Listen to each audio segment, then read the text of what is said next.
9/11, the terrorist attack that changed America forever. On September 11, 2001, two hijacked planes crashed into the Twin Towers, leaving around 3,000 people dead and hundreds more injured. The leaders and citizens of America came together to make this difficult and sad time more peaceful. The day began when 19 hijackers got through security and took over 4 flights. They took advantage of what was supposed to be normal flights. Terrified passengers sent calls to their families telling them what was happening and that they loved them. Then, at 8:46 a.m., the first plane hit the North Tower. Less than 20 minutes later, the second plane hit the South Tower at 9:03 a.m.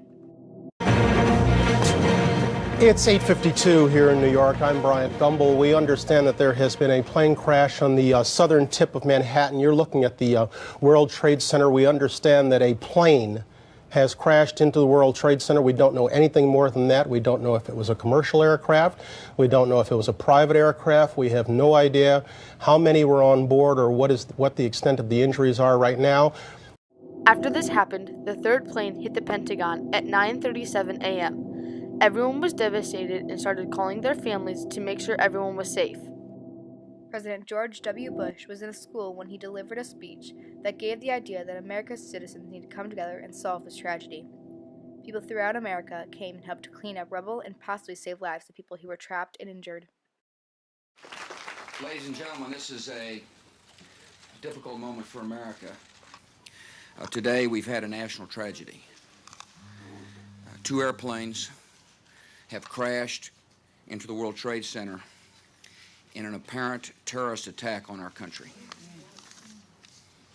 I have spoken to the Vice President, to the Governor of New York, to the Director of the FBI, and have ordered that the full resources of the federal government go to help the victims and their families and to conduct a full-scale investigation to hunt down and to find those folks who committed this act. In 2000 and in 2001, the country was separated because of politics. George W. Bush and Al Gore's votes for the election were so close that the Supreme Court had to decide. Half of America wanted George W. Bush, while the other half wanted Al Gore. George W. Bush was voted into office by the Supreme Court. This led to the two parties being separated, which is why this is important that they came together to help each other. NBC News is now taking Florida out of Vice President Gore's column and putting it back in the too close to call column. It had to be the political equivalent of an earthquake. All of the networks were pretty trusting of this whole business of polling to have to flip it. You know, that's like cracking the tablets with the 10 Commandments. There was just kind of this moment of like, what's going on here? Do we not have a winner? Too close to call? But even then, too close to call, you're like, well, they're going to get this figured out in a few minutes. Jeb Bush, who is the governor of the state of Florida, we're told that just a few moments ago that Jeb Bush told his dad, former President Bush, that we won't know about Florida until at least midnight, between midnight and 1 a.m. News stations everywhere stopped arguing about politics and helped with spreading awareness of the attack. People on each side of the parties helped each other no matter anyone's political opinion. People throughout the world stopped what they were doing and looked to their faith to help them through this terrible time. The people in the city of New York especially had a hard time, but they all went and helped each other no matter the political party. They knew that people's safety and reassurance was more important than their political opinion. Ever since this has happened, people throughout America have been faced with the tragedy that the Twin Towers are gone forever. Because of this, we have an entire day that is set aside for this horrible attack. In memory of the people that we lost, there is a memorial in New York City that has all of the names of the people that had lost their lives in this terrible situation.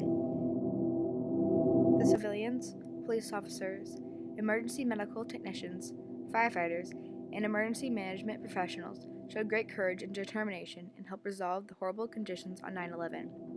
Their actions of bravery saved lives and inspired the nation.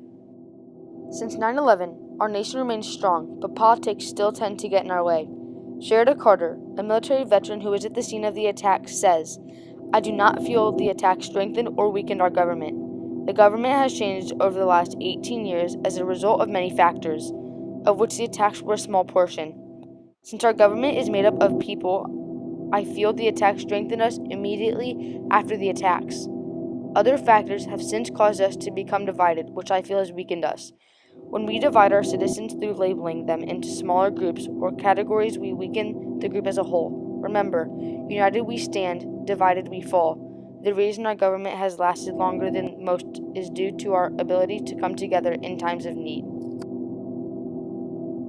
She also said, people from across the country volunteered to take time out of their lives to go to the site of the various attacks and to help with rescuing people who were trapped or opening their homes to people who were displaced, or by participating in recovery operations such as repairing or rebuilding.